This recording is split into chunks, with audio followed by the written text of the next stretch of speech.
किसी ने अपनी आवाज को चेक करना है तो अपना नाम लिखे ताकि मैं उसका नाम लूं।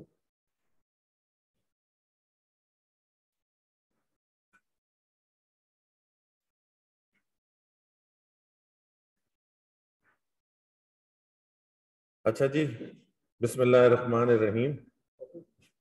थैंक यू बेटा। अलीगौर।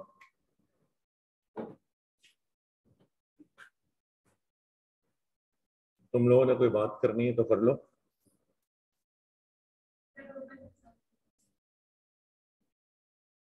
अब क्लास शुरू हो गई।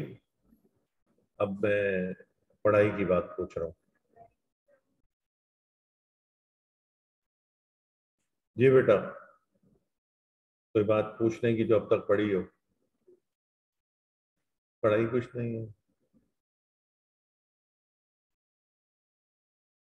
कौन कौन से पेपर दे रहे हैं? 1 to 4। अपनी बारी में बोलिए। जी बेटा।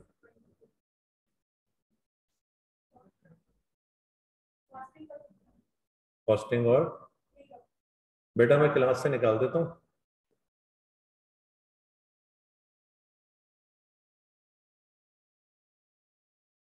जी बेटा, आपने क्लास से ली है पिछले? कोई इशू? ये हमारे एक दोस्त कह रहे थे याद करने में प्रॉब्लम हो रही है स्टडी टेक्स्ट में से। अभी याद करने को था है ही क्या जो कि प्रॉब्लम हो रही है? सारा याद तो करा दिया था आपने, वो देखो। जी बेटा आप बोलो, कोई बात पूछने की? अच्छा, मैंने लीगल सिस्टम इसलिए कराया है तुम लोगों को। तुम भी सुनो भाई सारे। जी लिखो कि अब आप लीगल सिस्टम को ना रीड कर सकते हैं। ये मैं जरा हटाऊं इसको। ये इन्होंने मेरे इसी में ही दे दिया है। शाहजन साहब, फिर टफ है तो ये काम छोड़ें, कोई और काम कर लें। यार ये देखो,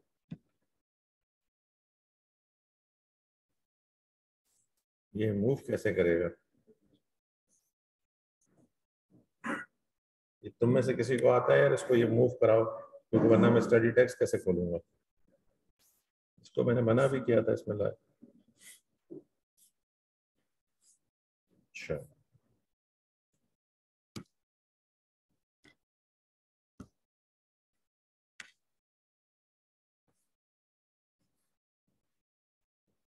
देखिए ये जो पहला सफा है,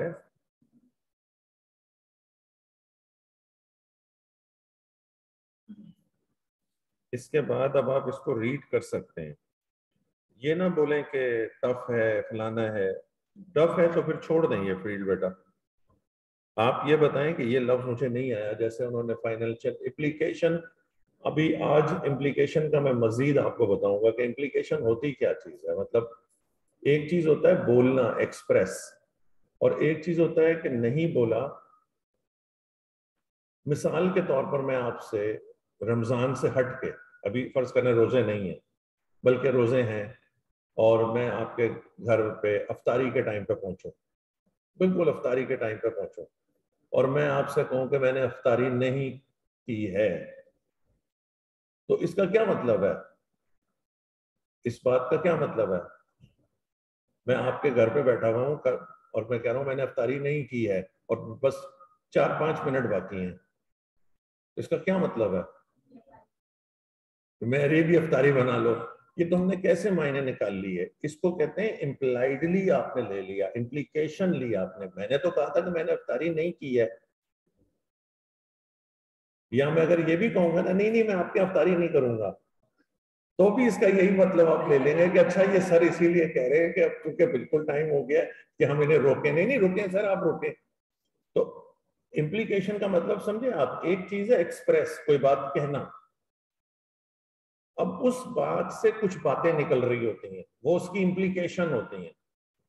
तो जब एक लॉ का इशू आ रहा है, जैसे वो ये कह रहा है, इधर देखें, वो ये कहता है कि इवेल्युएट करो। इवेल्युएट ये वो वर्ड है जो तुम लोग करते ही हो, यानी कि डिटरमिन करो। क्या डिटरमिन करो? The financial implications of law. अब ये इसने एक जुमला छोड़ दिया है। लॉ को, मिसाल के तौर पे मेरा तुम्हारा झगड़ा हो गया, कोई भी उसी बात पे भी, कोई एम्प्लॉयमेंट के हवाले से, कोई वालेकुम अस्सलाम मोहम्मद फहद इब्राहिम आरिफ, ये सब दोबारा लिखो, ये जरा गड़बड़ हो गया है। हाँ अच्छा, अभी वो असल में वो ब्लॉक हो गया था तो मैं रीड नहीं कर पा रहा था।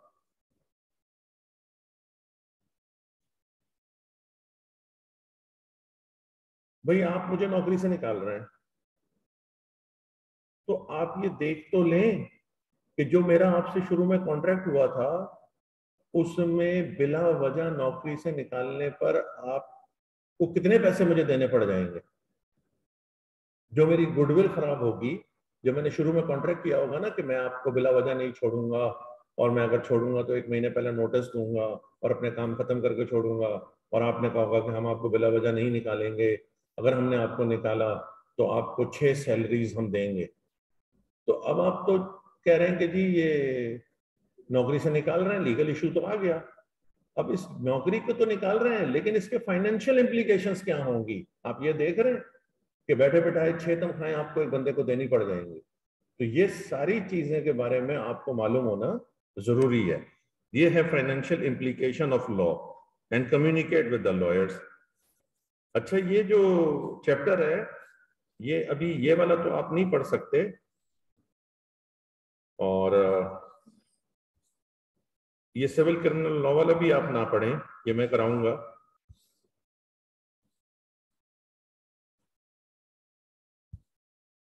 बेसिक स्ट्रक्चर भी आपको पढ़ने की जरूरत नहीं है, ये सारा भी मैं पढ़ाऊंगा। लेकिन ये जो है ना, ये वाला process of legislation as per constitution, ये अब आप रीड कर सकते हैं। ये मैं नहीं कह रहा कि मैं नहीं कराऊंगा, मैं एक एक लफ्ज कराऊंगा आपको, लेकिन अब आप घर में अगर फारिग बैठे हुए हैं तो अब आप इसको पढ़ सकते हैं। मसलन the process of legislation as per constitution, इस जुमले का क्या मतलब हुआ उर्दू में? आसान, और उर्दू का मतलब होता है, इंग्लिश मिला के बोलो, बोलो भाई।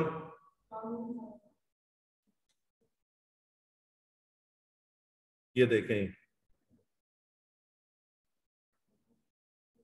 जो मैंने याद करने को कहा है फहद, सिर्फ वो याद करना है। जो भी करना चाहे इसका तर्जुमा करे, the process of legislation as per constitution. शाजुल दोबारा करो इसको, और तर्जुमा करते वक्त, उर्दू में कह रहा हूं तर्जुमा करो, लेकिन आप ट्रांसलेट करते वक्त ना इंग्लिश के वर्ड इस्तेमाल करें। भाई देखें, अब आपको ये लफ्ज मालूम है, कॉन्स्टिट्यूशन मालूम है, लेजिस्लेशन मालूम है, प्रोसेस इंग्लिश का वर्ड है, तो बताइए ये क्या लिखा हुआ है? जी बेटा। हाँ, आइन नहीं करें इसको, आइन नहीं करें, तो तर्जुमा नहीं करना है ना इसको, इंग्लिश में ही बोलना है लेकिन उर्दू में बोलना है। अब आप समझे? क्योंकि हमें वोकैबुलरी अपनी जबान पे चढ़ानी है ना पेपर के लिए, तो हम आइन आइन क्यों याद करें? आप कहें कॉन्स्टिट्यूशन के मुताबिक लेजिस्लेशन का प्रोसेस, लेजिस्लेशन का प्रोसेस, ये तो जब मैं आपसे पूछूंगा कि लेजिस्लेशन के क्या मायने हैं, तो फिर आप कहेंगे लॉ मेकिंग, और फिर मैं कहूंगा कॉन्स्टिट्यूशन के क्या मायने हैं।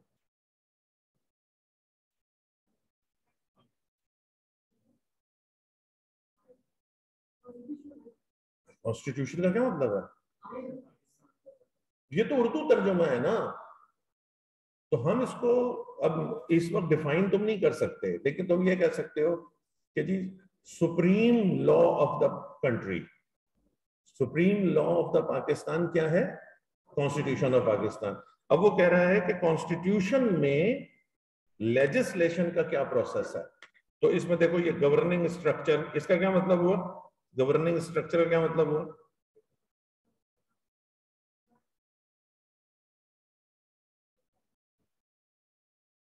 भाई हम लोग अवाम है ना, तो ये मुल्क चलेगा कैसे, गवर्न कैसे होगा? तो गवर्न करने का स्ट्रक्चर क्या है? अच्छा, आप ये छोड़ो, आप अपने कॉन्सेप्ट से बताओ कि गवर्न करने का स्ट्रक्चर क्या है, आपने क्लास में किया हुआ है। वो 3 पिलर्स थे ना, लेजिस्लेचर लॉ बनाएगा, एग्जीक्यूटिव इम्प्लीमेंट करेगा और जुडिशरी इंटरप्रेट करेगी।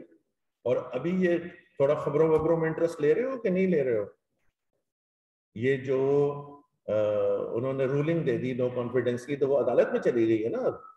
तो अब अदालत इंटरप्रेट कर रही है ना कॉन्स्टिट्यूशन को, तो आपको ये समझ में आ रहा होगा। अच्छा, अब दोनों तरफ के वकील हैं, अपोजिशन के भी बहुत बड़े बड़े वकील हैं और इनके भी बहुत बड़े बड़े वकील हैं, और जजेस खुद अपने अंदर बहुत नॉलेजेबल हैं। तो अब आप देखिएगा कि कैसे ये लॉ का आर्गूमेंट हो रहा है और किस तरह ये, चलिए आपके कोर्स में नहीं है सच, लेकिन ये है कि आपको इंटरेस्ट की चीज तो है, अब आपको समझ में आ रहा है। और जो चीज समझ में नहीं आई मुझसे बात कीजिएगा कि सर हमें ये वाली बात नहीं समझ में आई।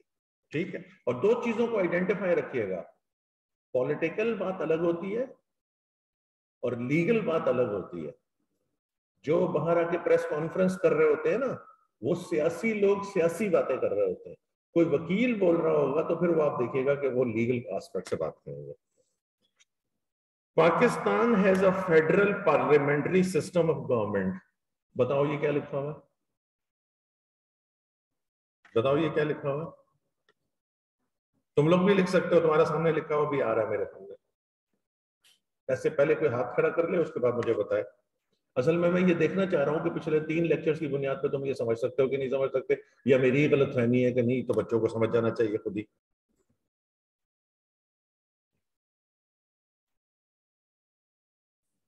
ओहो, फिर ये गड़बड़ होगी।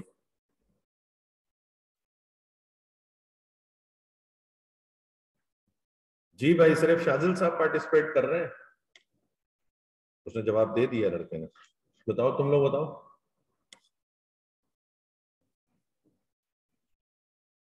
वहां तक मत जाओ ना, वहां तक मत जाओ। तुम्हें जितना कहा है बस सिर्फ उतना करो ना, और तुमने सही कर दिया है। देखो, आप कह रही हो पाकिस्तान में फेडरल पार्लियामेंट्री सिस्टम है। पार्लियामेंट्री सिस्टम का क्या मतलब होता है? ये बातें हो चुकी हैं। हाँ हाँ। नहीं नहीं, देखो अमेरिका में कौन सा सिस्टम है? प्रेसिडेंशियल है। अब समझ में आ गया?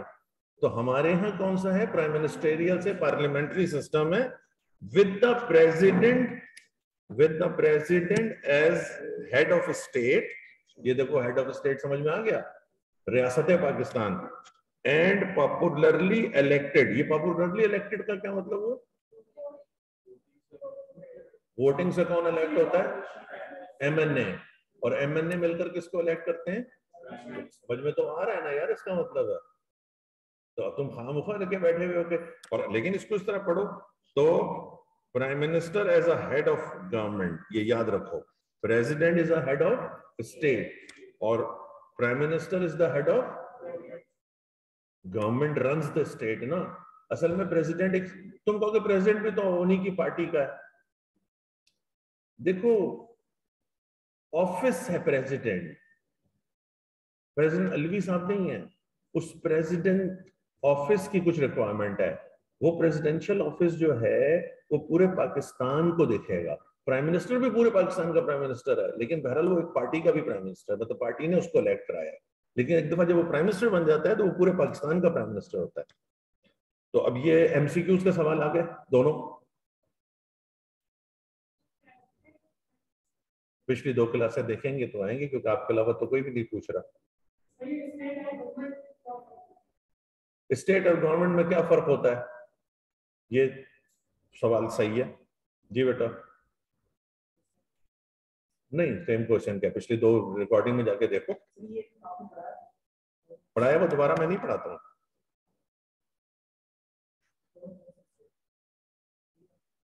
ठीक है उसाम, उस्मान, शाजिल ठीक है। उनका जब सवाल पूछना जायज बनता है। क्या नाम है बेटे का? शामिर का जब सवाल बनना जायज बनता है, इसलिए सवाल जायज बनता है कि क्योंकि वो वैसे जायज इनका भी नहीं बनता, क्योंकि जो क्लास में आए वो पिछली 3 रिकॉर्डिंग देख कर आए। लेकिन चूंकि क्लास में बात हुई थी और ये नहीं थे, तो इनका पूछना जायज बनता है, क्योंकि गवर्नमेंट और स्टेट का फर्क मैंने बताया था। नहीं बताओगे तो आगे नहीं पढ़ाऊंगा। नया लड़का बताए, ये शाजिद तो पुराना लड़का है।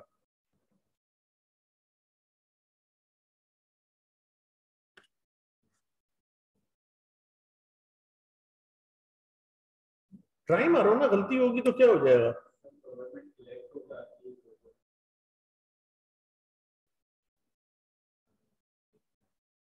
गवर्नमेंट स्टेट चलाती है, यही तो बात थी, गवर्नमेंट रन्स द स्टेट।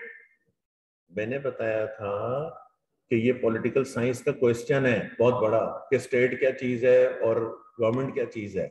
लेकिन फिर भी हम अपना काम चलाने के लिए क्या करेंगे कि गवर्नमेंट रन्स द स्टेट। अब गवर्नमेंट कैसे इलेक्ट होती है?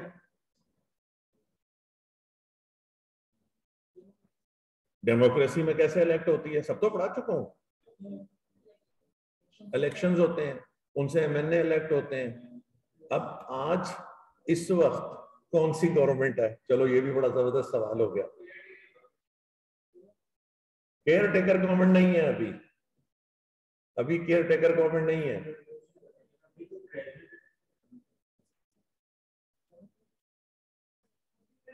तुम्हारा क्या सवाल था लड़की? आपका क्या सवाल था? गवर्नमेंट और स्टेट में क्या फर्क है? गवर्नमेंट और स्टेट में क्या फर्क है, यही सवाल था ना। प्रेसिडेंट और प्राइम मिनिस्टर का फर्क तो मैं बता चुका हूं। अभी तो ये लिखा हुआ आ गया।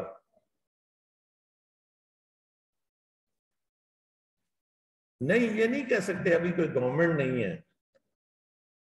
अभी जो गवर्नमेंट है वो, आप इसको प्रोविजनल कह लो, अबूरी प्रोविजनल गवर्नमेंट है इस वक्त, क्योंकि सदर तो हैं, वजीर आजम उस वक्त तक काम कर रहे हैं जब तक के वो केयर टेकर वजीर आजम नॉमिनेट नहीं हो जाए। लेकिन इस वक्त एक बड़ी इंटरेस्टिंग सिचुएशन है पाकिस्तान में, क्योंकि पाकिस्तान की एक कंबाइन अपोजिशन वो कह रही है कि हम इस गवर्नमेंट को नहीं मान रहे अभी तुम्हें। आप समझ रहे हो सारे? वो कह रहे हैं कि तुमने जो है ये वोट ऑफ नो कॉन्फिडेंस को गलत तरीके से रिजेक्ट किया है, मुस्तरद किया है, तो वो कोर्ट में गए हुए हैं। लेकिन गवर्नमेंट अपना काम चलाती जा रही है। वो उन्होंने असेंबलियां खत्म कर दी।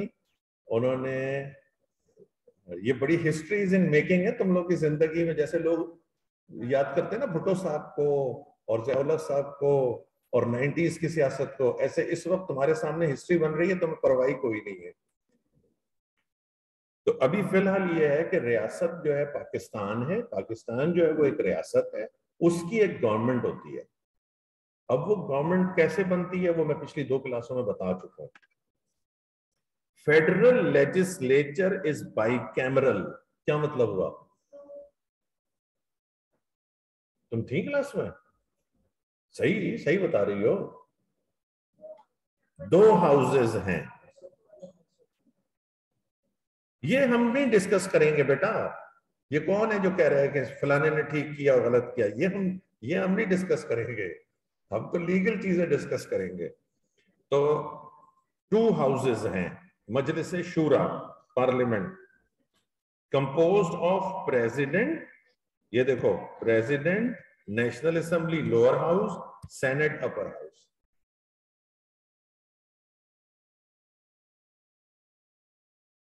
सेनेट में कैसे लोग आते हैं? नेशनल असेंबली में तो तुम वोट डाल दोगी, सेनेट में कैसे आएंगे लोग?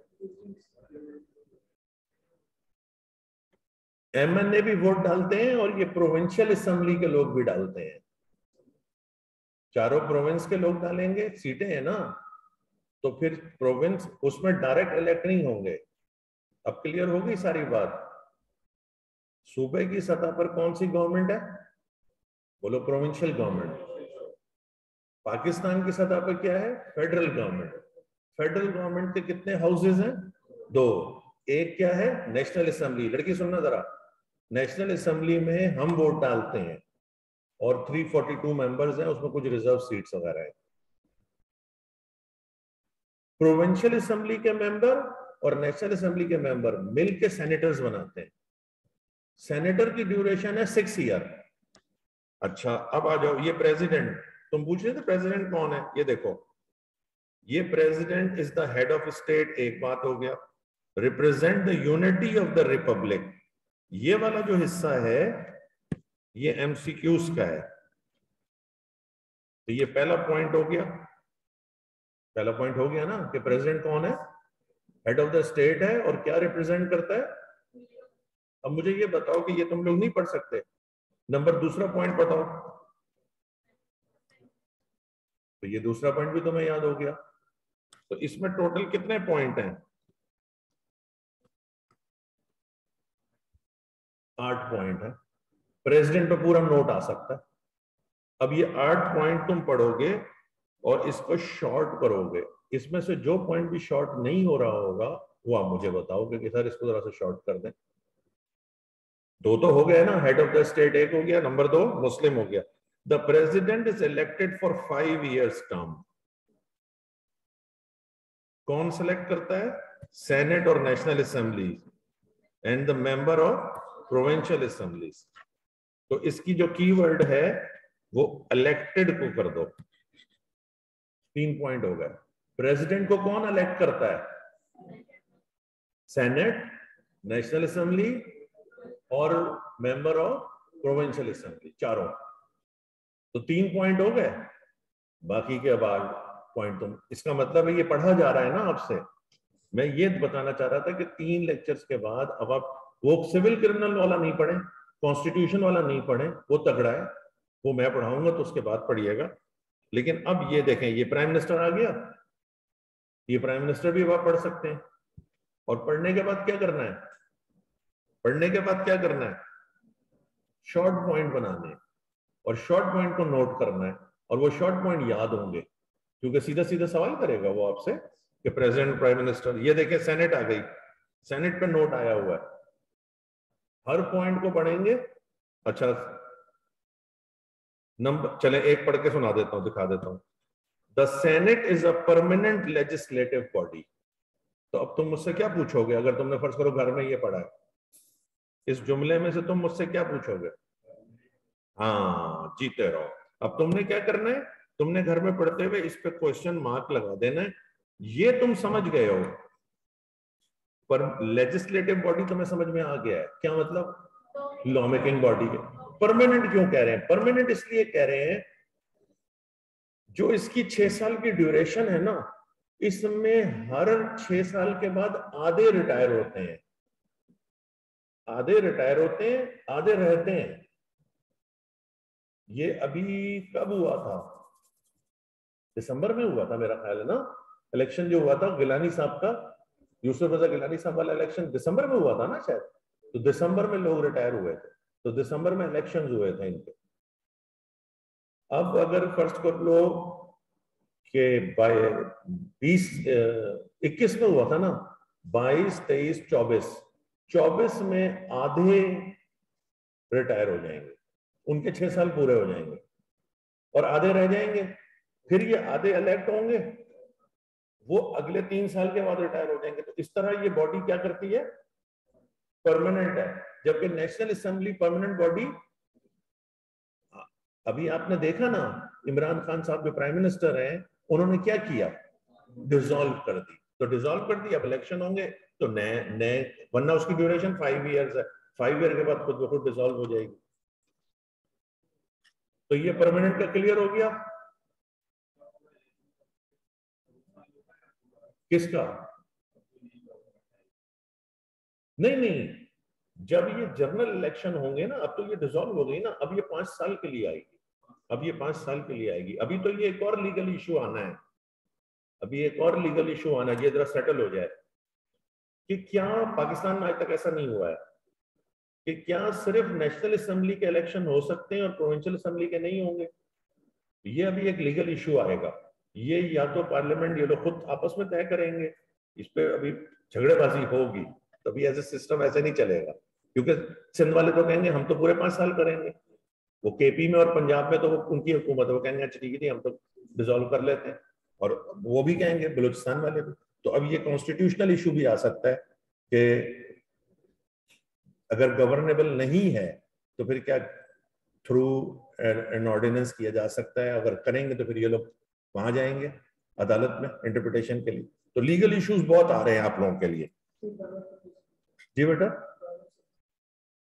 बेटा परमानेंट क्या चीज सही से नहीं समझ में आई? मैंने क्या बताया? ड्यूरेशन कितनी है? ये तो आपको समझ में आ गया ना, 6 ईयर्स। ठीक है, अब ये 6 ईयर, आदों के 6 ईयर पूरे हुए हैं, फर्ज करें 2021 में, आधों के, तो आधे तो रह गए ना, ये आधे रिटायर हो गए। अब ये जो आएंगे ये 6 साल के लिए आएंगे, तो हर सूरत में आधे मेंबर रहते हैं, इसलिए ये एक परमानेंट बॉडी है। मुझसे 2-3 साल पहले किसी बच्चे ने बड़ा अच्छा सवाल किया, कहने लगे सर पहली दफा जब बनी होगी सेनेट तो क्या हुआ होगा? ये 1971 के बाद समझ लो ना, जब पाकिस्तान 2 हो गया था, उसके बाद 73 में, तो क्या हुआ होगा? तब तो सेनेटर सारे एक जैसे आए होंगे। तो फिर मैंने जब मालूमात की तो पता चला कि उस वक्त के सेनेटर्स में से एग्रीमेंट हुआ कि आधे सेनेटर 3 साल के बाद रिटायर हो जाएंगे। अब आप क्लियर हो गई? जो पहली सेनेटर्स आए वो 6 साल के लिए आए, उन्होंने आधों ने 3 साल के बाद रिटायरमेंट ली थी, और फिर जो आए वो 6 साल के लिए, अब ये वाले 6 साल के लिए, तो साइकिल चलता रहता है। तो ये परमानेंट बॉडी हो गई। अब क्लियर हो गया भाई तुम्हें मीर साहब? अच्छा, ये तो आगे पढ़ो। The senate is a permanent legislative body with equal representation from each 4 provinces, with representative elected by members of their respective provincial assemblies. They are also representative from Islamabad Capital Territory.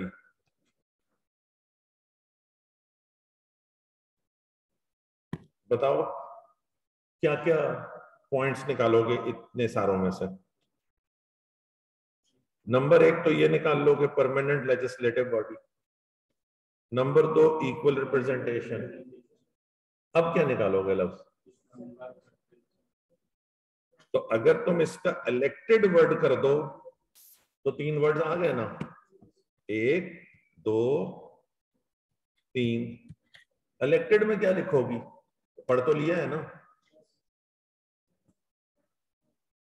Provincial assembly elect करेंगे, और Islamabad capital territory के भी senators हैं। जो Islamabad capital territory के senators हैं उनको कौन इलेक्ट करेगा? उसको एमएनएस करेंगे, उसको एमएनएस करेंगे।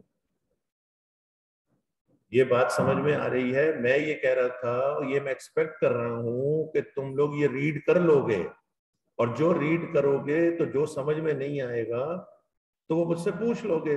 पूछने का तो आएगा, परमानेंट का तो लफ्ज आया पूछने के लिए। जो शॉर्ट नहीं होगा वो भी तुम मुझसे पूछोगे कि सर इसमें तो कोई शॉर्ट तो करें। Members are elected for a period of, तो ये ड्यूरेशन हो गई। Half the members retire after and are replaced by the equal number of newly elected. तो 2 पॉइंट तुमने इसमें निकाल दिए। कितने पॉइंट हुए?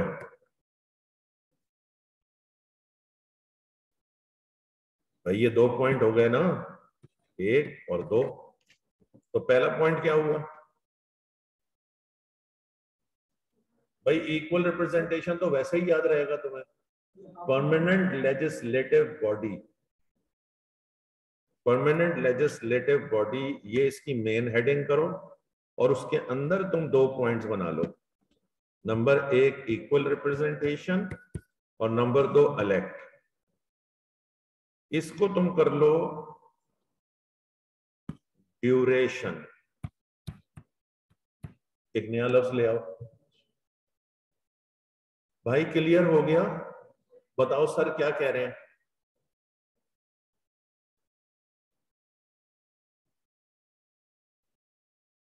जी बेटा ये भी है और उसके अलावा भी है। सर क्या कह रहे हैं?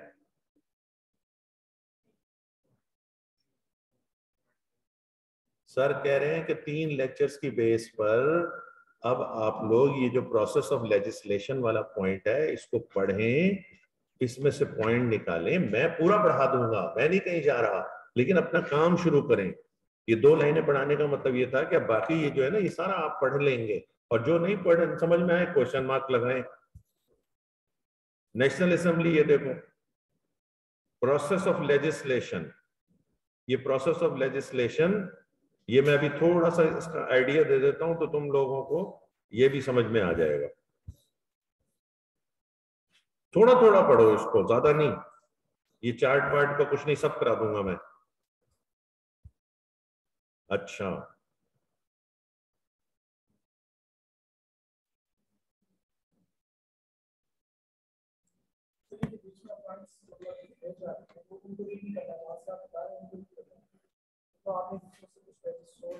कौन से पेजेस छोड़े?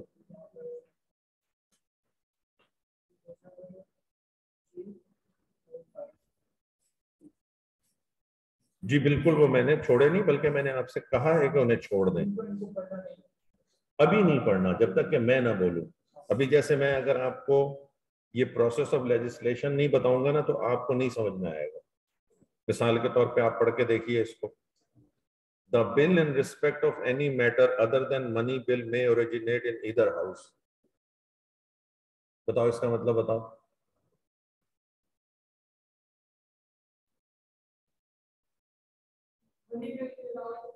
मनी बिल क्या होता है?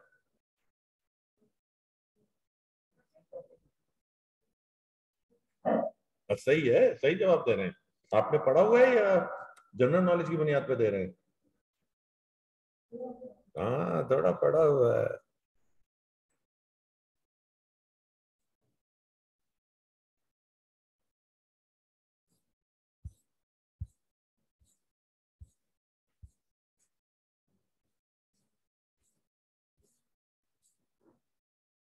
अच्छा ये बताएं, ये क्या है डेलीगेटेड लेजिस्लेशन?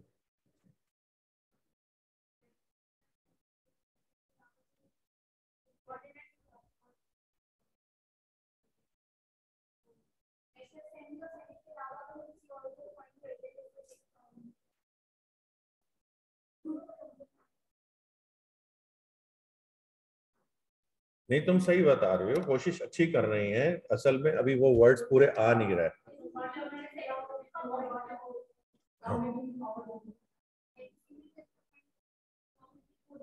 बिल्कुल सही है। सुनो, अभी तारे सारे सुनो जरा बस। सबसे पहले मुझे ये बताओ कि लॉ कौन बनाएगा? पार्लियामेंट बनाएगी ना। पार्लियामेंट कैसे लॉ बनाएगी, क्यों बनाएगी, क्यों बनाएगी पार्लियामेंट लॉ? बोलो, उसके पास पावर है। पार्लियामेंट के पास कॉन्स्टिट्यूशन ने उसको पावर दी हुई है ना। अब मेरे पास पावर है ना क्लास लेने की, ठीक है। मैं जरा सा जा रहा हूं तो मैंने, तुम्हारा क्या नाम है? फुरखान को मैंने बुलाया इधर। मैंने कहा फुरखान देखना यहाँ पे कोई बात बात ना करे, और देखो स्क्रीन वगैरह कोई ऑफ ना करे या टच ना करे। तो मैंने अपनी पावर फुरखान को डेलीगेट की ना, ट्रांसफर की। अब फुरखान मियां ने क्या किया, जो देखा सर गए इधर उधर, इन्होंने जनाब ऑनलाइन वालों को कहा और इनको बोला अबे छुट्टी। तो फुरखान ये नहीं कर सकते। फुरखान सिर्फ उतना ही काम कर सकते हैं जितने की पावर मैंने इनको दी है। ये मिसाल देके मैंने तुम्हें समझाया है। अब असल बात समझो, जो आप कह रही थी कि पार्लियामेंट बहुत छोटी छोटी चीजों पे तो लॉ नहीं बना सकती ना। अब क्रिकेट के लॉ बनाने तो पार्लियामेंट तो नहीं बनाएगी ना, वो आईसीसी को पावर दे देगी। कंपनी लॉ का जो तुम जिक्र कर रहे हो, एसईसी, तो कभी किसी बॉडी को, मिनिस्टर को, ऑर्गेनाइजेशन को पार्लियामेंट पावर दे देती है, सादा जबान में बोल रहा हूं, to make their own laws. अब मिसाल के तौर पे मैंने तुम्हें 3 गवर्नमेंट्स बताई थी, याद करो, federal government, provincial government, local government. अब फुटपाथ के साथ मोटरसाइकिल खड़ी करने पर चार्जिंग होगी या नहीं होगी, ये फेडरल गवर्नमेंट का इशू नहीं है, ये लोकल गवर्नमेंट का है। तो लोकल गवर्नमेंट ये लॉ कैसे बनाती है? इसलिए कि लोकल गवर्नमेंट को पावर डिवॉल्व होती है कि भाई अपने इन मामलात के लिए तुम लॉ अपने बना लो। आई कैप अपने मामलात के लिए अपने लॉ बना ले। अब आई कैप ये कहे कि नहीं जी, हम तो एमए, बीए, बीकॉम और पीएचडी, और हम डॉक्टरेट जो एमबीबीएस है, हमारे यहां से आप एमबीबीएस भी करेंगे। कह सकती है आई कैप? नहीं कह सकती आई कैप। अगर आई कैप ऐसा करेगी तो इसके को हम कोर्ट में चैलेंज कर देंगे, क्योंकि आई कैप को जितनी पावर दी गई है, जुमला पूरा करो, उतने में रहते हुए आई कैप ने पावर्स को इख्तियार करना है। This is known as delegated legislation. Delegated legislation वो इसको बोलते हैं बाय लॉज। अगर आपने कभी सुना हो बाय लॉज, जैसे एक्ट नहीं बोलते, जैसे ऑर्डिनेंस नहीं बोलते, डेलीगेटेड लेजिस्लेशन को क्या बोलते हैं? By laws. अब हमें क्या याद करना है? हमें डेलीगेटेड लेजिस्लेशन याद करना है, उसके एडवांटेजेस याद करने हैं और उसके डिसएडवांटेज। डेलीगेटेड लेजिस्लेशन मैंने तुम्हें समझा दिया। अब जितनी अंग्रेजी तुम पढ़ के आए हो उसकी बुनियाद पर तुम इसे पढ़ोगे। जब तुम पढ़ोगे तो तुम्हारे साथ दो चीजें होंगी। नंबर एक, कुछ समझ में नहीं आएगा, कोई लफ्ज समझ में, उसको क्वेश्चन मार्क लगाओ। देखो दो तरीके होते हैं, तुम सारे सुन लो भाई। एक ये होता है कि बनी बनाई मछली आपको खिला दी जाए और आप बड़े खुश हो जाएंगे कि हाँ हाँ भाई देखो सर ने कैसी मजेदार चटखारेदार मछली पकाई और खिलाई है हमें, माँ यार जबरदस्त टीचर है यार, इनके पास दाखिला लो। और एक ये है, रोजे के बाद ही खिलाऊंगा भाई, ख्याल कर। और दूसरी बात ये है कि मैं आपको मछली पकड़ना सिखा दूं। अब आपका दिल तो ये कह रहा है कि यार ये जबरदस्त काम है मछली पकड़ना, क्योंकि सारी जिंदगी के लिए आ जाएगा, आप मेरे मोहताज नहीं रहेंगे। लेकिन ये मछली पकड़ने का काम थोड़ा मुश्किल है, इसमें खुद काम करना पड़ता है, ये लॉन्ग टर्म काम है। और मैं अपने शोबे से बेईमानी कर ही नहीं सकता ना अब, क्योंकि अब तो मुझे 31-32 साल हो गए, मैंने सारी जिंदगी इस तरह पढ़ाया है। जितना भी जमाना चेंज हो जाए, कोई भी मुझसे ना पढ़े, मैं वैसे नहीं पढ़ा सकता जैसे कि पढ़ाने की डिमांड आती है। तो जिसने मुझसे पढ़ना है वो तैयार हो जाए मेहनत के लिए, फिर वो देखेगा कि दुनिया में वो किस तरह मुकाम बनाता है। शुरू में लगेगा आपको कि यार ये तो बड़ा मुश्किल हो रहा है मुझे, जैसे भाई मीर आके कह रहे थे याद करना मुश्किल हो रहा है। तो भाई ये ना बताएं याद करना मुश्किल हो रहा है, मुझे बताएं क्या कौन सी चीज याद करना मुश्किल हो रही है, मैं वो आपको याद कराऊंगा। अब देखो तुम लोगों की जितनी इंग्लिश है और 2-3 क्लासेस जो तुमने मुझसे ली हैं, उसकी बुनियाद पर रीड करते हैं इसको। पढ़ो भाई, कौन पढ़ेगा जरा इसको? फुरकान इसको पढ़ो जरा, क्योंकि मैंने अगर पढ़ दिया तो तुम कहोगे जी तो आपने खुद पढ़ दिया। तुम भी पढ़ सकती हो लड़कियों, तुम भी पढ़ सकते हो बेटा, तुम्हें नजर आ रहा है? पढ़ो, जोर से पढ़ो।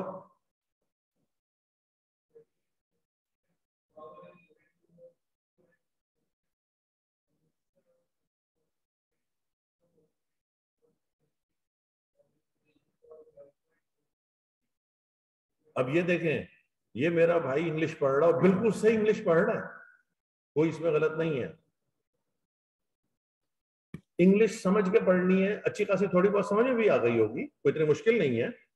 देखो, delegated legislation power is given to an executive. तो कीवर्ड क्या हुआ? Power. Power is given to an, अब एग्जीक्यूटिव समझ गए?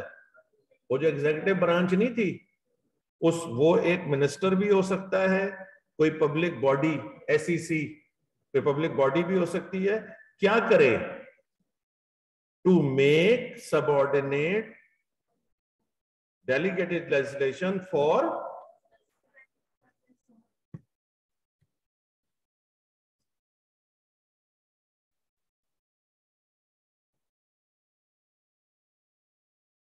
what is delegated legislation? देखो इतनी सी देर में तुम्हें याद हो गया, बगैर देखे बताओ what is delegated legislation? In delegated legislation, power is transferred to an executive such as a minister or a public body. Why power is transferred? To make, नहीं specified person नहीं, मैं पूछ रहा हूं क्यों कर दी जाती है? To make subordinate laws for specified purposes.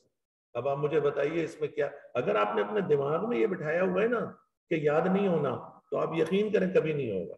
लेकिन अगर आप ये दिमाग में बिठा लें कि मैं ये नई चीज सीख लूं, तो फिर आपको याद हो जाएगा। अब आप ये देखिए कि इसमें आपकी पुरानी अंग्रेजी और मेरे वो 3 लेक्चर्स की वजह से आपको साफ साफ समझ में आ रहा है, ये आप जबरदस्ती मुझसे काम करवा रहे हैं, मैं कोई और काम करता, लेकिन अभी मैंने क्लास को कन्विंस किया है कि जब मैं ये कहूं कि रीड करो, एग्जाम्पल को मैं कहूंगा रीड करो, तो रीड करो, और अगर रीड करने में समझ में नहीं आ रहा तो फिर मैं हाजिर हूं, क्योंकि जब तुम खुद काम करोगे ना तो तुम ग्रो करोगे। मेरे लिए तो बहुत आसान काम है कि मैं अच्छा अच्छा सब पढ़ाऊं और उसके बाद तुम्हें अच्छे अच्छे से नोट्स दे दूं और बोलूं चलो भाई चलो शाबाश शाबाश, मेरी भी जिंदगी आसान, तुम्हारी भी जिंदगी आसान। लेकिन तुम उस तरह से ग्रो नहीं कर सकोगे जिस फील्ड में तुम आए हो। ये चार्टर्ड अकाउंटेंसी अगर तुम वाकई सीरियसली करने आए हो तो फिर यही वो वक्त है जहां तुम्हें सीखना पड़ेगा। एक और एग्जांपल दे रहा है वो कि लोकल अथॉरिटीज माने यही जो मैंने डिस्ट्रिक्ट गवर्नमेंट बताई थी, are given statutory powers, law making powers to make, ये देखो, by laws which apply within the, अब ये तो एक एग्जाम्पल है, असल चीज जो तुम्हारे याद करने की है वो इतने में से है, और उसमें भी ये पावर इज गिवन जो है ये मेन वर्ड है, बाकी तुम्हें सब याद हो गया है। स्पेसिफाइड पर्पसेस को भी चलो तुम 2 लफ्जों को अंडरलाइन कर दो। इसके बाद अगली हेडिंग क्या है, control over the delegated legislation, advantages, और उसके बाद तुम्हारा क्या नाम है बेटा? हाँ, उमर। उमर, तुम फिजिकल क्लास में तो आज पहले दफा आए हो, लेकिन मुझे देखो, मैं उमर की वजह से तुम सबको बता रहा हूं, अभी जैसे इन्होंने अंग्रेजी पढ़ी थी ऐसे नहीं पढ़ना है। नंबर 1, सबसे पहले पढ़कर ये समझना है कि वो क्या कह रहा है। जो कुछ कह रहा है उसके लिए अगर 1 या 2 लफ्ज उठाए जाएं तो वो कौन से होंगे? चलो मिसाल के तौर पर हम एक और चीज करके देख लेते हैं। ये पढ़ो, रूल्स मेड अंडर, ये वाला पढ़ो, और इसको इसलिए पढ़ना सबके सब कि इसको समझना है। सब अपने अपने तौर पर पढ़ो, फिर मुझे बताओ ये क्या लिखा हुआ है। यहां से लेके रूल्स मेड अंडर यहां तक है एक,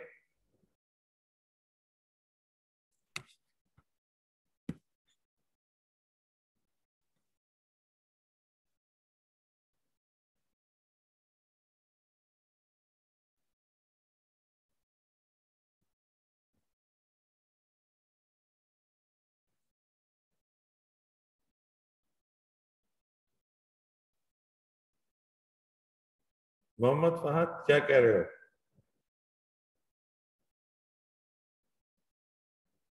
सबसे पहले तो मैं, अगर तुम्हारी जगह होता तो मैं इस लफ्ज के मायने पूछता। अल्ट्रा वायरस एक लैटिन वर्ड है, ये इंग्लिश का वर्ड नहीं है। इसके मायने होते हैं बियॉन्ड अथॉरिटी, बियॉन्ड अथॉरिटी। यानी कि मैं अगर इस वक्त कॉस्टिंग पढ़ाना शुरू कर दूं तो ये मेरे टीचिंग से बियॉन्ड अथॉरिटी है, क्योंकि मुझे बिजनेस लॉ की अथॉरिटी दी गई है। अभी तुम लोग कंपनी लॉ में पढ़ोगे, मेमोरेंडम वगैरह।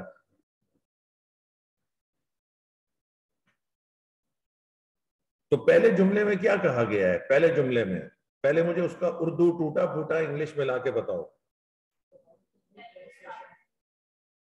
बता लड़की।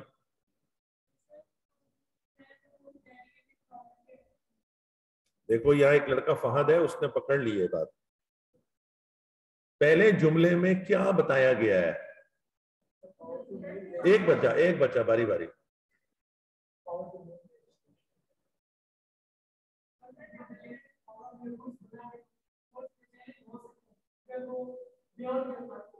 देखो उस लड़के ने पूरा तर्जुमा कर दिया।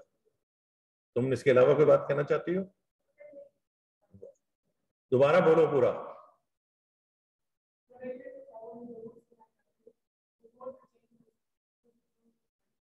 यहां तक बात समझ में आ गई? इस पूरी बात को इसने समझ लिया मेरी मदद के बगैर। मैंने तो सिर्फ अल्ट्रा वायरस के मैंने बता दिए ना। अब बात ये हो रही है शामिर, और इसने पहले क्लासें भी ली हुई, इसको इसलिए एडवांटेज है, लेकिन तुम लोगों को भी ये एडवांटेज है कि तुम करो तो जी शाजिल साहब, अब इस पूरी बात पे एक लफ्ज अगर हमें लेना हो, जो इन्होंने पूरी बात शामिर ने कही है, इन्होंने कही है भाई तुम लोग भी सुन लो, इन्होंने कहा है कि जो रूल्स बनते हैं डेलीगेटेड लेजिस्लेशन से वो कोर्ट में चैलेंज हो सकते हैं इस ग्राउंड पर कि वो बियॉन्ड अथॉरिटी बनाए गए हैं। तो इस पूरे जुमले में मेन थीम क्या है? कढ़ाई गोश्त है, चिकन कढ़ाई है, क्या है इसमें मेन चीज? क्या है? अफ्तारी है, पकौड़े हैं, रोल है, चैलेंज। तो अगर हम इस वर्ड को चैलेंज इन द कोर्ट्स को कीवर्ड बना लें, तो अब हमें इसकी रीजन पता होनी चाहिए कि कौन से वाले को, कौन से डेलीगेटेड लेजिस्लेशन को चैलेंज इन द कोर्ट किया जा सकता है, ये वाले वर्ड। तो अब पूरे जुमले की जगह दो लफ्ज निकल आए। ये मैं सिखा रहा हूं तुम लोगों को। अब दूसरा जुमला पढ़ो। अच्छा, अब इन दो लफ्जों से तुम सब लोग अब किताब का जुमला नहीं बोलो। Delegated legislation, challenge in the court, ultra vires, 3 लफ्जों से जुमला बनाओ।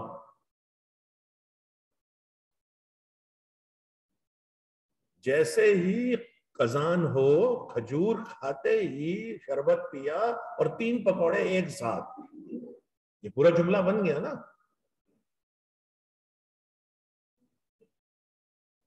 The delegated legislation can be challenged in the court if they are made beyond authority, if they are ultra virus. है दिल में लग रहा है कि हाँ हो जाएगा पेपर इस तरह, तो अगर हो जाए तो फिर तो हो ही जाएगा। नेक्स्ट आ जाओ। शोएब अली, इंग्लिश में बनाना था मेरी बेटे। शकीब क्या कह रहे हो? हाँ ये देखो, देखो शकीब ने बनाया है, if executive body makes laws which are ultra vires then they are can be challenge in the court.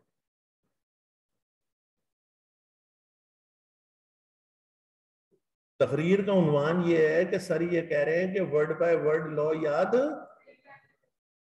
Main चीज समझ के कीवर्ड निकाल।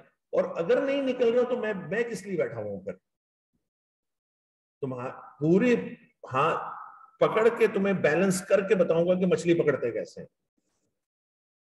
दूसरा जुमला, दूसरा जुमला सब लोग खुद से पढ़ें और उसके बाद मुझे बताएं।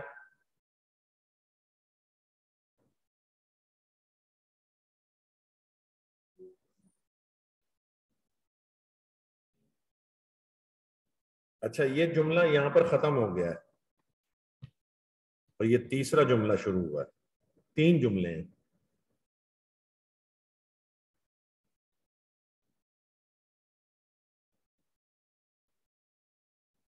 फहद ने देखो, फहद ने जो है कितना अच्छा सवाल पूछ लिया। देखो वो कह रहा है सर ये ड्यू कंप्लायंस क्या होता है?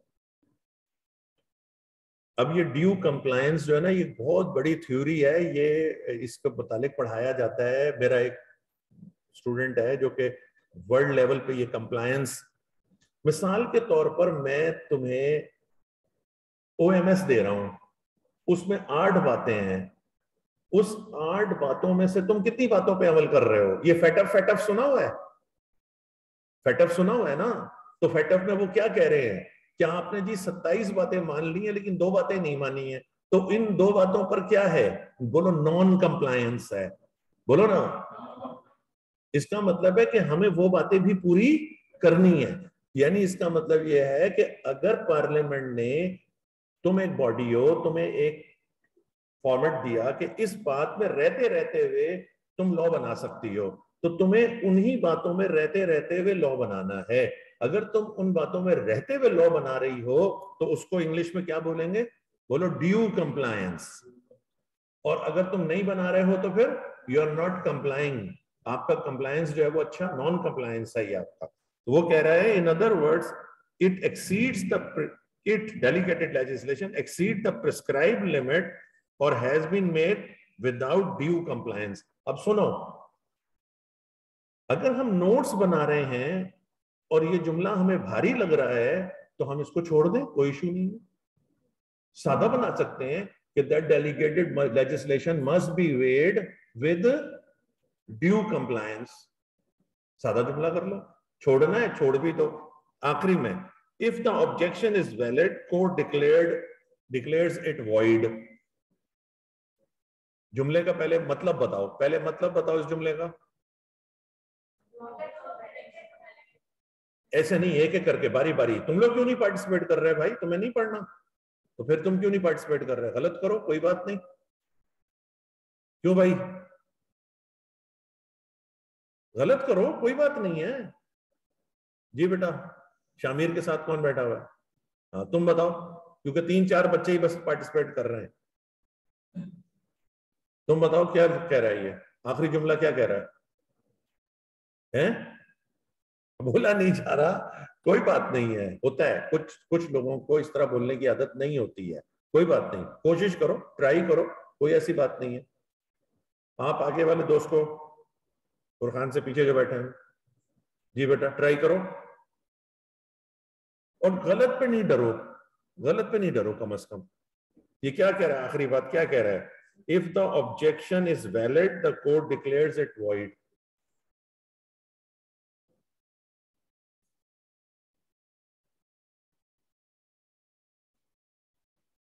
ये एक नाम ऊपर चला गया है शादिल से ऊपर, शोएब अली। पहले ये जिन बच्चों ने पार्टिसिपेट नहीं किया पहले वो करेंगे, उसके बाद में आगे बढ़ूंगा। देखो ना, बिल्कुल सही तो बता रहे हैं। देखो तुम्हारे बोलने से मुझे फायदा होगा, हमने अपने अल्फाज नहीं डालने। हाँ, हमने उसी में रहते रहते बोलना है। बोलो, क्या ऑब्जेक्शन वैलिड है? उसने बियॉन्ड अथॉरिटी काम किया है। हाँ, अगर ऑब्जेक्शन वैलिड है कोर्ट उसको वाइड डिक्लेयर कर देगी। अब तुम लोग पूछ ही नहीं रहे कि वॉइड के क्या मायने हैं। कैंसिल तुम्हें कैसे पता? अब इसका मतलब है कि सर से दो किस्म की बातें पूछनी है, एक जो हम समझ रहे हैं कि हमें समझ आ गई है, और नहीं तो मैं खुद ही पूछ लूंगा ना, ऐसी क्या बात है। वॉइड का लफ्ज अभी मैं समझाऊंगा तुम्हें, अभी फिलहाल समझो अनइनफोर्सेबल बाय लॉ। वॉइड माने, एक वर्ड है वैलिड जिसका मतलब है इन्फोर्सेबल बाय लॉ, और एक वर्ड है वॉइड जिसका मतलब है अनइनफोर्सेबल बाय लॉ। तो अब आपका जवाब सही हो गया कि अगर ऑब्जेक्शन वैलिड है तो फिर लॉ उसको इन्फोर्स, कोर्ट उसको इन्फोर्स नहीं करेगी, फिर कोर्ट उसको इन्फोर्स नहीं करेगी।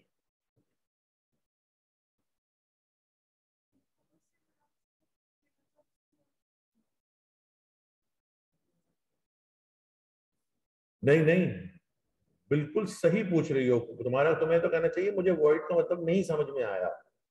वो अपनी तरफ से बता रही है, मैं अभी बताता हूं, क्योंकि ये बिल्कुल टेक्निकल वर्ड है। चलो जी, अब हम जरा थोड़ा इधर चलते हैं। अच्छा, इसको क्या करें यार, ये मुझे आता नहीं है ना कि जाता कैसे। चलो शुक्र है चला गया। देखो भाई, बात सारी ये है कि ये जो लीगल सिस्टम है ना, ये 15 तारीख के बाद मैं दोबारा पढ़ाऊंगा। अभी तो मेरा मकसद होता है स्टूडेंट को भगाना, क्योंकि जो मेरे 2-3 लेक्चर के बाद रुक जाता है ना, मैं समझता हूँ कि ये जरा संजीदा बच्चा आया है। अब मैं तुम्हें बता रहा हूँ कि ये जो लीगल सिस्टम है, जब वो हमारी क्लास आएगी तो हम इसको दोबारा पढ़ेंगे। बाय दैट टाइम तुम लोग जो रीड करना चाहो तो रीड कर लो, ठीक है? उस वक्त तुम्हें नहीं रीड वो करना हो तो मत अटेंड करना, लेकिन ये मैं शुरू से तरतीब से पढ़ाऊंगा। वैसे तो मैं पेज 1 से पढ़ा रहा हूँ, लेकिन प्रोसेस ऑफ लेजिस्लेशन ये तुम लोग कर लो। अभी तक तुम्हें क्या पता चला है? अभी तक तुम्हें यह पता चला है कि पूरा लीगल सिस्टम है, एक दुनिया है लॉ की। कॉन्स्टिट्यूशन पता चल गया, लेजिस्लेशन पता चल गई, लेजिस्लेटेड लेजिस्लेशन पता चल गई। बाकी बातें इंशाल्लाह मौका लगेगा तो फिर बता देंगे। देखो, तुम्हारे एक चैप्टर का नाम है the contract act.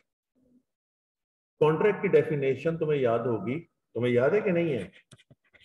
An agreement enforceable by law, an agreement enforceable by law।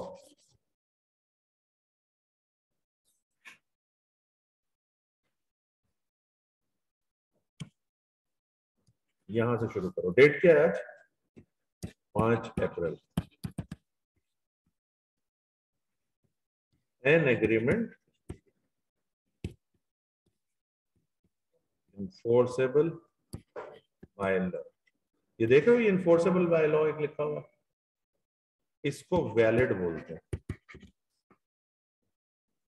और इसी के इधर आ जाओ तो दो लफ्ज हैं, एक है वैलिड, एक है वॉइड। पूछो। इन्फोर्सेबल बाय लॉ और वॉइड माने अनइन्फोर्सेबल बाय लॉ।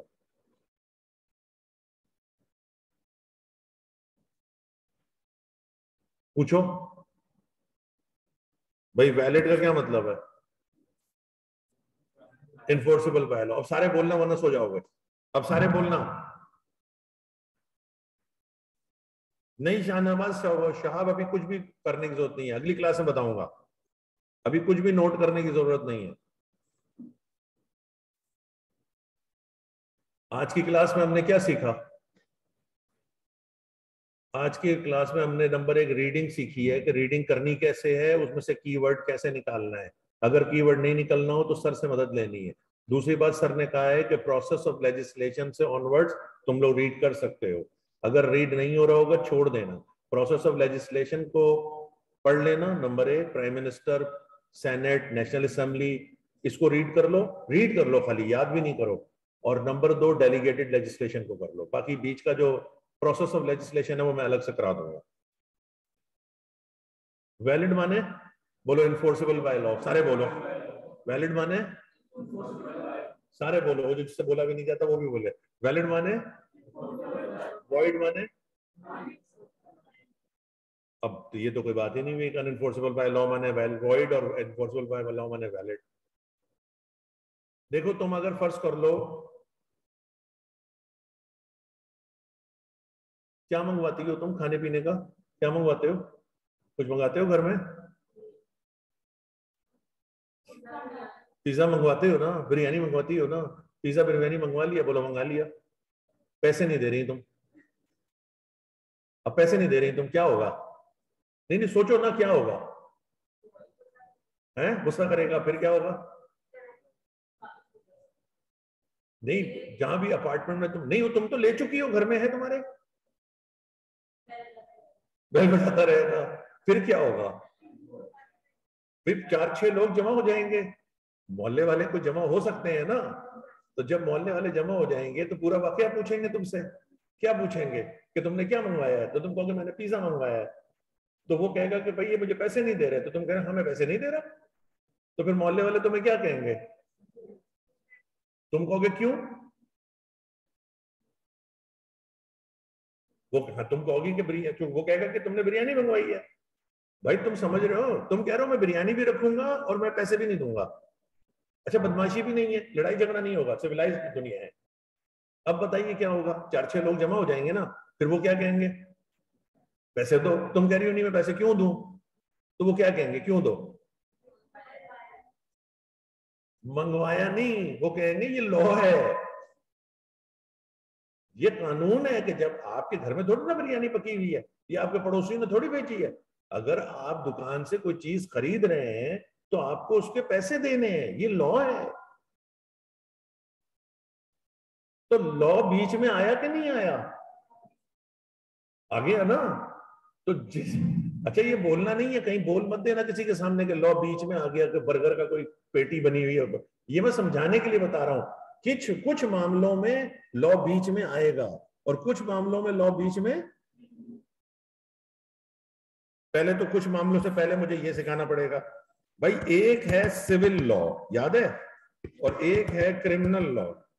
तुम लोग कौन सा पढ़ रहे हो? सिविल लॉ प्राइवेट लॉ कहलाता है। पूछो प्राइवेट लॉ क्या मतलब? आपके अब्बू ने किराए पे मकान दिया हुआ है, बोलो दिया हुआ। किराएदार ने किराया नहीं दिया, बोलो नहीं दिया। चला गया वो, बोलो चला गया। अब आपके अब्बू की मर्जी है, उसके ऊपर सूट फाइल करें, किराया क्लेम करें करें ना करें, ये उनका एक प्राइवेट मामला है। तो सिविल लॉ कौन सा लॉ है? बोलो प्राइवेट लॉ है। भाई तुमने मोटरसाइकिल बेची, बोलो बेची। सामने वाले ने पैसे दिए, बोलो नहीं दिए। अब वो दे भी नहीं रहा। तुम्हारे पास ये लीगली राइट है कि तुम कोर्ट में जाके क्लेम कर सकते हो, लेकिन तुम नहीं कर रहे। तुम्हें कौन बस झमेले में पड़े यार, अब ले गया तो ले गया।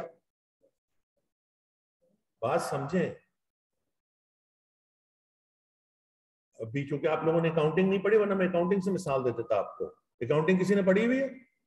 तुम में से किसी ने अकाउंटिंग पढ़ी हुई है? तो बैड डेट्स क्या है? वो यही है ना, डूब गया ना पैसा, खत्म। तो असल में मामला ये है कि सिविल लॉ कौन सा लॉ है? बोलो प्राइवेट लॉ। और क्रिमिनल लॉ कौन सा? बोलो पब्लिक लॉ। पब्लिक लॉ का क्या मतलब है? फर्ज कर लो कि एक लड़के से मोबाइल छीन लिया, बोलो छीन लिया, वो जाके थाने में रिपोर्ट कराए ना कराए, अगर थाने वालों को पता चलता है क्या कि हमारे एरिया में मोबाइल छीना है, तो वो फिर अपनी रिपोर्ट दर्ज करेंगे, क्योंकि ये पब्लिक लॉ है। बड़ी बात समझ रहे हो? इस वो प्राइवेट इंडिविजुअल का मामला नहीं है। कोई मर्डर हो गया, अब पता नहीं चल रहा, लेकिन कोर्ट क्या, वो पुलिस क्या करेगी? अपने पास रिपोर्ट दर्ज करेगी, मुल्जिम को ढूंढेगी। ये पब्लिक और प्राइवेट लॉ समझ में आया कि नहीं आया? सिविल लॉ कौन सा लॉ है? यानी हम अपना राइट क्लेम करें करें ना करें। अब आ जाओ वापस। वैलिड है, इन्फोर्सेबल बाय लॉ, ऐसी ट्रांजैक्शन जिनमें लॉ बीच में आएगा, आ सकता है, आप लॉ के पास जा सकते हैं। अनइन्फोर्सेबल बाय लॉ का पूछो। चोरों ने एग्रीमेंट किया, चोरों ने, कि चोरी करेंगे और जो मिलेगा वो आधा आधा कर लेंगे। एक चोर मेरे जैसा था तगड़ा, वो सारा लेके भाग गया, तो बाकी दूसरे कोर्ट में जाके कह सकते हैं कि हमारा हिस्सा नहीं दे रहा। ये क्या है? बोलो वॉइड है। वॉइड समझ में आया? भाई मैंने आपसे एक मोटरसाइकिल खरीदी, बोलो खरीदी, मैंने पेमेंट नहीं की, बोलो नहीं की। सुनो भाई, सुन रहे हो? अब तुम्हारे पास ये राइट है कि तुम लॉ के पास जा सकते हो और लॉ तुम्हारी मदद करेगा। लॉ तुम्हारी मदद, तो लॉ आया ना बीच में, ये है वैलिड, ये है। और मैंने चोरी का मोबाइल खरीदा, बोलो बोलो, मैंने, सारे काम मुझसे गलत करवाओ रमजान में, मैंने चोरी का मोबाइल खरीदा, बोलो खरीदा, पैसे उसने ले लिए, मोबाइल नहीं दे रहा, जाऊं कोर्ट में? कोर्ट क्या बोलेगी? ये तुम आ जाओ, ये पुराना लड़का है। कोर्ट कहेगी कि भाई ये हमारे मामला नहीं है, हम इन मामलों में, इन ट्रांजैक्शन में नहीं पढ़ेंगे। क्रिमिनल लॉ में तो पढ़ेंगे वो, लेकिन सिविल लॉ की ट्रांजैक्शन में वो। तो अब सादा जबान में तुम तो ये नहीं कह सकते कि जिन मामले में लॉ पढ़ेगा और जिन मामलों में लॉ नहीं पढ़ेगा। नहीं नहीं नहीं, तुम इसको ऐसे कर लो। एक है लॉ फुल ऑब्जेक्ट्स, बोलो ना, और एक है अनलॉफुल ऑब्जेक्ट्स, बोलो। तो उर्दू बोलो, जब। अबे जब की इंग्लिश वैन होती है यार, क्या कर रहे हो? When the object of the transaction is lawful, it's valid. और when the object of the transaction is unlawful, it's void. Void माने अनइन्फोर्सेबल बाय लॉ। अब वही चले जाओ वहां कॉन्स्टिट्यूशनल लॉ में, वही लीगल सिस्टम में चले जाओ कि वो जो अल्ट्रा वायरस होंगे, लॉ उन्हें डिक्लेयर कर देगा वॉइड। वॉइड का क्या मतलब हुआ? अनइन्फोर्सेबल बाय लॉ, लॉ उनको इन्फोर्स नहीं करेगा। क्लियर हुई बात? उधर से भी समझा दिया, इधर से भी समझा दिया।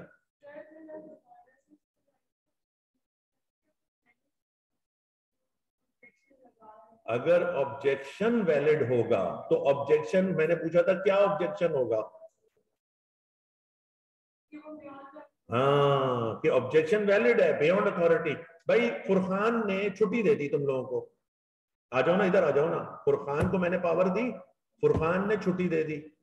अब मैं चला गया फॉर एग्जाम्पल कोर्ट में कि जी जो मैंने पावर दी थी इसके बियॉन्ड इसने किया है, इसका मतलब है मेरा ऑब्जेक्शन सही है, तो इसका छुट्टी देना वॉइड हो जाएगा।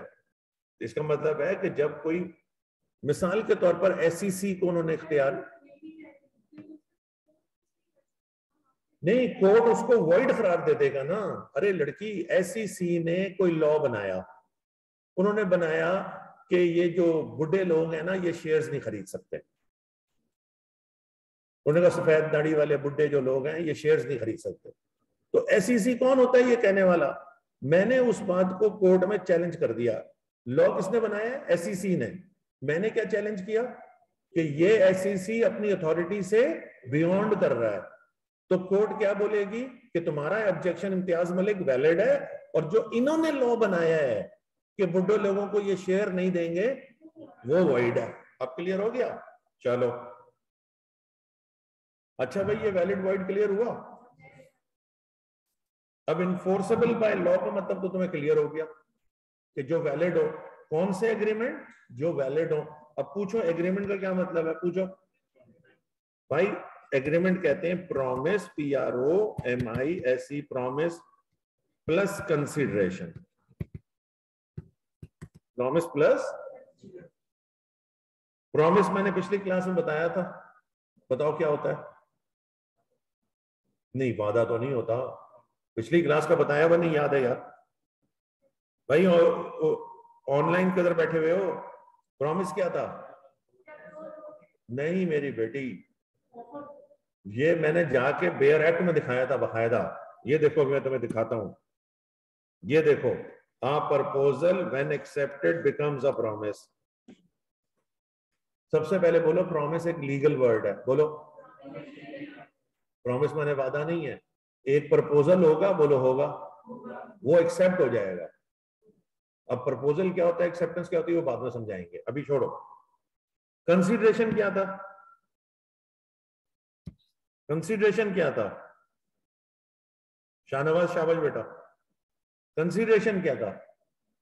जाते जाते हुआ था बिल्कुल।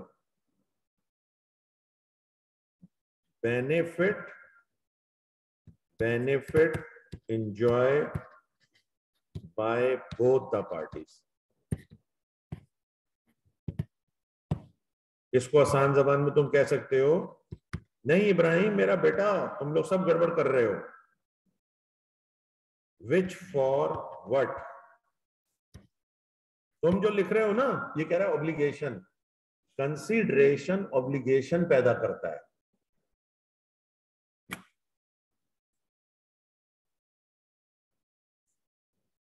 मैं तुम्हें कहूं, मैं कल तुम्हें केक लाके दूंगा, मैं लाके दूं, लाके दूं, नहीं लाके दूं, लेकिन अगर तुम मुझे 1600 रुपए दे दो, मेरी केक की शॉप है, तो फिर तो मैं लाजमी लाजमी लेकर आऊंगा ना।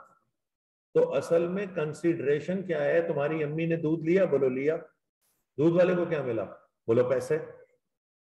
अम्मी ने क्या लिया, बोलो सब्जी, सब्जी वाले को क्या मिला, पैसे। तो ये जो विच फॉर व्हाट है ना, ARTT वालों को क्या मिली, कुर्सियां, कुर्सी वाले को क्या मिला, पैसे। इसको बोलते हैं कंसीडरेशन हमारे यहाँ। कंसीडरेशन क्या है, बोलो benefit enjoy by both the parties.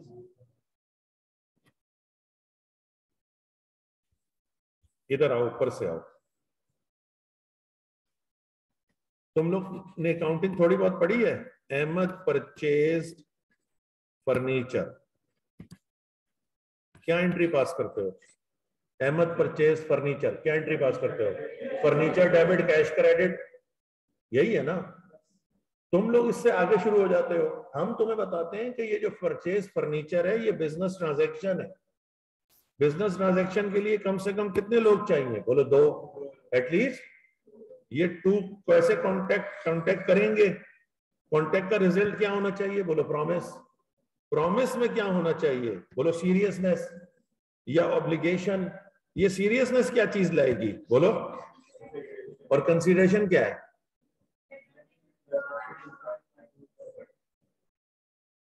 अगर मैं फकीर को 10 रुपए दूं, तो ये कंसीडरेशन है या नहीं है? तू मुझे गुनाहगार करेगी ना, मैं सबसे पहले तो अल्लाह से माफी मांगूंगा कि सवाब, नेकी, खुशी, this is no consideration in the eye of law. 31 साल से ये चीज पढ़ा रहा हूं अल्लाह से माफी मांग के कि ये हमारे लॉ में कंसीडरेशन, हमारा तो सबसे बड़ा कंसीडरेशन ही वही है ना, लेकिन लॉ में ये कंसीडरेशन नहीं है। कंसीडरेशन वो कहता है कोई रियल हो, यानी कोई गुड्स हो या सर्विसेज हो। चौकीदार तुम्हें क्या देता है? तुम्हारा रिस्क कवर करता है ना, तो वो रिस्क कवर कर रहा है तो सर्विसेज दे रहा है, और तुम उसे पैसे दे रहे हो। और गाड़ी साफ करने वाला जो है वो तुम्हें क्या दे रहा है? सर्विस दे रहा है। और बैंक तुम्हें क्या दे रहा है? और ट्रांसपोर्टेशन तुम्हें क्या दे रहा है? और इंश्योरेंस तुम्हें क्या दे रहा है? सर्विसेज दे रहा है ना। तो गुड्स या सर्विसेज मिल रहे हो और उसके बदले में हम पैसे दे रहे हैं। ये अभी बच्चे बच्चे में हमने आपको सिखाया, इसको कंसीडरेशन कहते हैं। अभी जो आप वापसी पे खरबूजे खरीदेंगे तो खरबूजा क्या है? सर मीठा है। अबे मीठे को छोड़ो, खरबूजा क्या है लॉ में?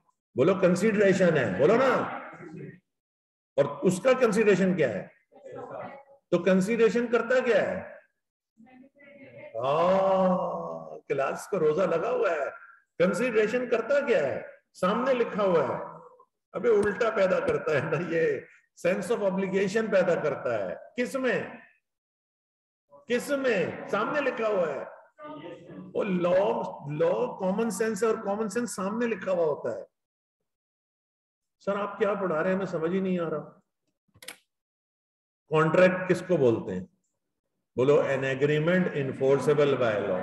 ये डेफिनेशन समझाना चाह रहा हूं। डेफिनेशन समझाने के लिए मुझे दो चीजें समझानी पड़ेंगी। नंबर एक बोलो एग्रीमेंट, नंबर दो इनफोर्सेबल बाय लॉ। एग्रीमेंट, अब तुम्हारे लिए तो एग्रीमेंट एग्रीमेंट था। अब ये मीर साहब अभी मुझे वापसी पे कह रहे हैं कि मैं अफ्तारी मेरे साथ कीजिएगा। नहीं भी कह रहे तो मान लेना, क्या हो गया ऐसे मुंह पता नहीं, मैं तो पाई नहीं।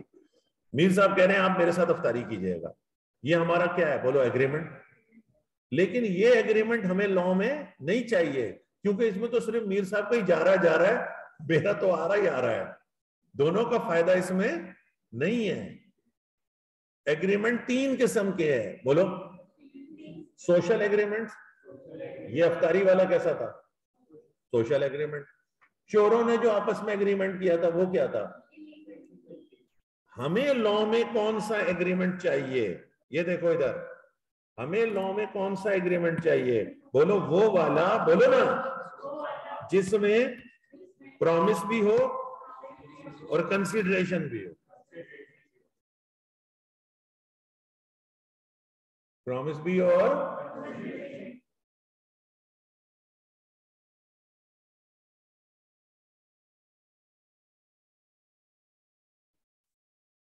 अब ये फुरखान मियां बैठे हैं, ये कह रहे हैं कि आप मेरा मोबाइल ले लें और अपना मोबाइल मुझे दे दें। बताओ ये एग्रीमेंट है क्या कॉन्ट्रैक्ट है?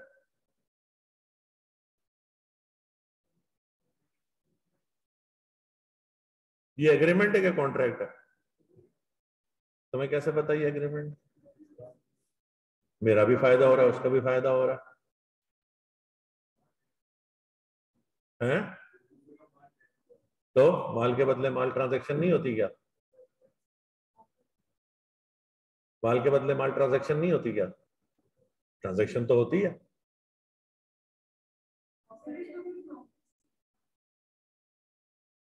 मैंने इससे प्रॉमिस किया कि मैं अपना मोबाइल तुम्हें दे दूंगा, उसने कहा मैं अपना मोबाइल आपको दे दूंगा। कॉन्ट्रैक्ट क्यों नहीं है? तुम्हें कहना चाहिए कि जितना आपने बताया उसके हिसाब से एग्रीमेंट है। क्योंकि अब मैं आगे एक चीज बताने जा रहा हूं कि सारे एग्रीमेंट इन्फोर्सेबल बाय लॉ नहीं है। कौन से एग्रीमेंट इन्फोर्सेबल बाय लॉ होंगे? वैलिड कब होंगे? अभी बताया है, वैलिड का अभी बताया है मैंने। रमजान में जरा तगड़ा हो गया। देखो एक तो मैंने बताया था लॉ फुल ऑब्जेक्ट, इसमें भी तुम्हें सवाल करना चाहिए।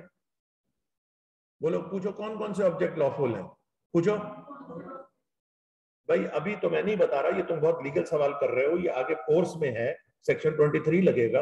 अभी तो तुम समझ लो कि आटा खरीदना, समोसे खरीदना, रोल खरीदना, फ्रूट चाट खरीदना, दही भले खरीदना, ये ये सब क्या है? बोलो वैलिड है? ये सब खरीदना वैलिड है ना? और हेरोइन खरीदना, चोरी का मोबाइल खरीदना, ये सब क्या है? ये वॉइड है। अभी सबर करो ना। दूसरी चीज जो बड़ी इंपॉर्टेंट है, जो बहुत ही इंपॉर्टेंट है, वो है बोलो लीगल इंटेंशन। बोलो, बोलो क्या मतलब?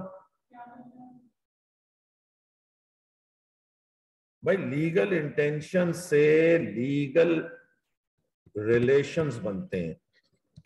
बोलो क्या मतलब? रिलेशन से लीगल ऑब्लिगेशंस आती हैं, ऑब्लिगेशंस। और अगर ये पूरी ना हो, पूरी ना हो यानी नॉट फुलफिल्ड, तो बोलो लीगल कॉन्सिक्वेंसेस होते हैं। बोलो नहीं समझ आया?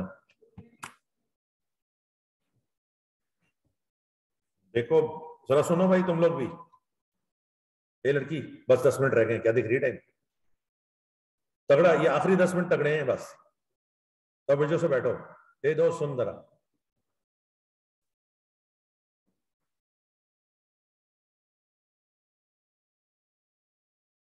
मेरे दोस्त आपस में मिलके बिजनेस करते हैं, बताओ वो पार्टनर है कि नहीं है? तुम्हें कैसे पता है यार? तुम लोग इतने कॉन्फिडेंट हो, अल्लाह माफ करे। हाँ तो बिजनेस कर रहे हैं मिलके। आपको आपको कैसे पता पार्टनर?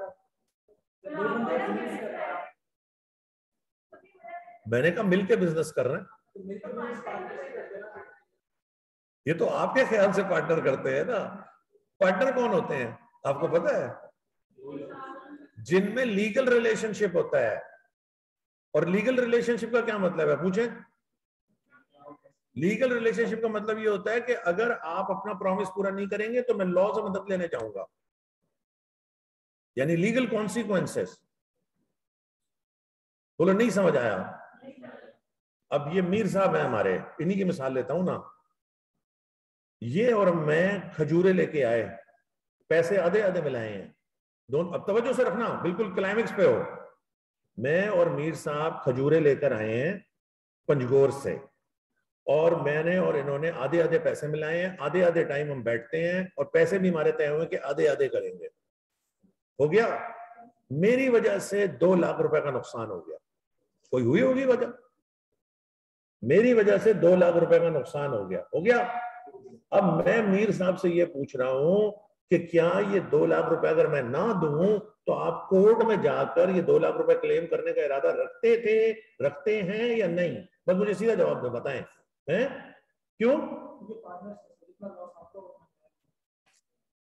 अजीब आदमी है यार। मैं बोल रहा हूं मेरा कसूर हुआ है भाई, मेरे कसूर से हुआ है, मेरा कसूर हुआ है। तुम छोड़ो ना, तुम्हें थोड़ी लिया, मैंने तो इसको लिया है ना। ये सोच के बताए भाई, 2 लाख तुमने डाले, 2 लाख मैंने डाले, 4 लाख की इन्वेस्टमेंट की, पैसे आधे आधे की बात हुई थी। मेरे कसूर की वजह से 2 लाख रुपए का नुकसान हो गया। प्रॉफिट भी 2 लाख होना था। वो 2 लाख रुपए का प्रॉफिट का मैंने नुकसान किया, मैंने किया, मैं मान रहा हूं। लेकिन मैं आपसे ये पूछ रहा हूं कि क्या आप अपना 1 लाख रुपए क्लेम करने के लिए कोर्ट में जाना चाहते हैं या नहीं जाना चाहते? सीधा सीधा सवाल है। हैं? ये देखा, ये है उस्ताद की इज्जत। मुंह पे बोल रहा है कि मैं तो कोर्ट से क्लेम करूंगा। अब सुनिए, अगर ये कहता नहीं नहीं नहीं सर आप तो मेरे टीचर हैं, मैं आपके खिलाफ क्या जाऊंगा, जो आपसे हुआ नुकसान तो मेरे से नुकसान, कोई बात नहीं है, तो फिर हमारा इनका लीगल रिलेशन नहीं था, हम मिलके कारोबार कर रहे थे। लेकिन लीगल रिलेशन आता तब है जब लीगल इंटेंशन होती है। लीगल इंटेंशन का मतलब ये है ना कि जब दुकान से तुम चीज खरीदने जाते हो तो तुम्हारी इंटेंशन होती है ना मैं पैसे दूंगा। लीगल इंटेंशन में बाद में समझाऊंगा कि लीगल इंटेंशन से क्या मुराद है। लेकिन कई चीजों में तो तुम्हें लीगल इंटेंशन पता है ना यार। भाई जरा मोबाइल देना, एक फोन करना है। अब तुम्हें पता है कि दोस्त मोबाइल मांग रहा है तो तुम उससे कोई बैलेंस थोड़ी मांगोगे। लेकिन अगर तुम 100 रुपए का कार्ड मांगो दुकान वाले से तो इसका मतलब है ना कि इंटेंशन लीगल है कि भाई तुम उसके पैसे दोगे। जब तुमने बिरयानी मंगवाई है, पिज्जा, तो इसका मतलब है कि दुकान वाला ये समझ रहा है ना कि तुम उसको लीगल रिलेशन बना रही हो, तुम उससे, तुम्हारा कोई फ्रेंडली रिलेशन नहीं है। अब तुम समझे? ओए सुनो, मेरे दोस्त मिलकर कारोबार करते हैं, बताओ वो पार्टनर हैं कि नहीं है? बोलो अगर लीगल रिलेशन है, बोलो ना, तो फिर तो पार्टनर है। क्योंकि जब लीगल रिलेशन होते हैं तो लीगल ऑब्लिगेशन आती है, बोलो ना। और जब लीगल ऑब्लिगेशन पूरी नहीं होती तो लीगल कॉन्सिक्वेंसेस होते हैं। पूछो कब लीगल इंटेंशन होती है, कब नहीं होती? पूछो ना, पूछो ना। अगली क्लास में बताऊंगा। सर आप सस्पेंस रख देते हैं, मैं बता रहा हूं ना, अभी सुनो। अगर हम थोड़ा सा आ जाओ कि कितनी बात हमें समझ में आई। ये तो समझ में आया ना कि मिल के कारोबार करने के बावजूद पार्टनर नहीं भी हो सकते। ये समझ आ गया ना। ये मेरे बिल्कुल मेरे दोस्तों की मिसाल ही है। मैंने एक दिन कहा, मेरे दोस्त हैं इब्राहिम, मैंने कहा इब्राहिम अगर ये कलीम से नुकसान हो गया, मैंने कहा 10-20 लाख रुपए का, तो तुम इनसे क्लेम करोगे कोर्ट में जाके? लिटरली मैंने पूछा क्या कहता है? मुझे कहता है और यार बंदे का मुंह अच्छा ना हो ना, बात तो अच्छी करे। वो कलीम हमारा जिगर है यार, उससे 10-20 लाख का नुकसान हो गया, हमसे नहीं हो सकता। मैंने कहा तभी तो मैं तुम्हें कहता हूं कि तुम पार्टनर नहीं हो। आप समझ गए क्यों पार्टनर नहीं है? क्योंकि अगर आप लॉ की मदद ही नहीं लेना चाह रहे। अच्छा बताओ, भाइयों भाइयों में लीगल रिलेशन है कि नहीं है?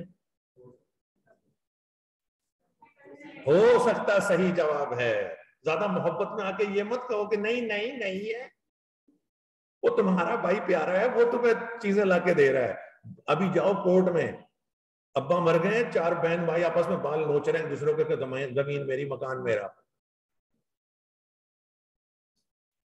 रेंट कार वाले के साथ लीगल रिलेशनशिप है या नहीं है? रेंट कार वाले के साथ लीगल रिलेशनशिप है कि नहीं है? तुम्हारे अब्बा रेंट कार का काम करते हैं, मैं टीचर हूं, उन्होंने मुफ्त में मुझे कहा कि नहीं नहीं आप ले जाएं हैदराबाद गाड़ी, कोई मसला नहीं है। इसका मतलब है कि बिजनेस रिलेशन में भी फैमिली या फ्रेंडली सोशल रिलेशनशिप हो सकते हैं, और सोशल रिलेशनशिप में भी सर चक्कर आ रहे हैं सर।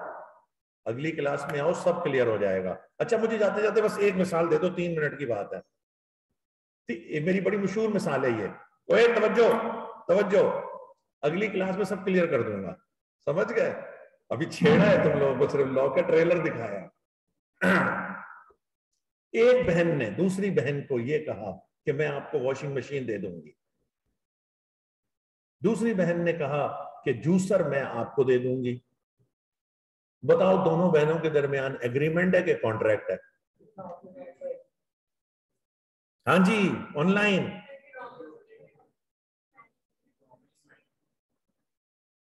भाई एक जवाब दो। हालांकि मीर साहब जो जवाब दे रहे हैं वो आप लोग सुन नहीं रहे। जो जवाब उन्होंने दिया आपने सुना? क्या कहा उन्होंने? क्या कहा भाई, जरा तुम बोलना। जितना आपने कहा उसके हिसाब से तो ये एग्रीमेंट है। ये बिल्कुल सही जवाब है। असल में अगर दोनों बहनों के दरमियान लीगल इंटेंशन है, बोलो ना, तो फिर ये कॉन्ट्रैक्ट है। और अगर लीगल इंटेंशन नहीं है तो एग्रीमेंट तो है, कॉन्ट्रैक्ट नहीं है। आखिरी 2 मिनट है बस। कॉन्ट्रैक्ट और एग्रीमेंट में क्या फर्क निकल कर आया? नहीं।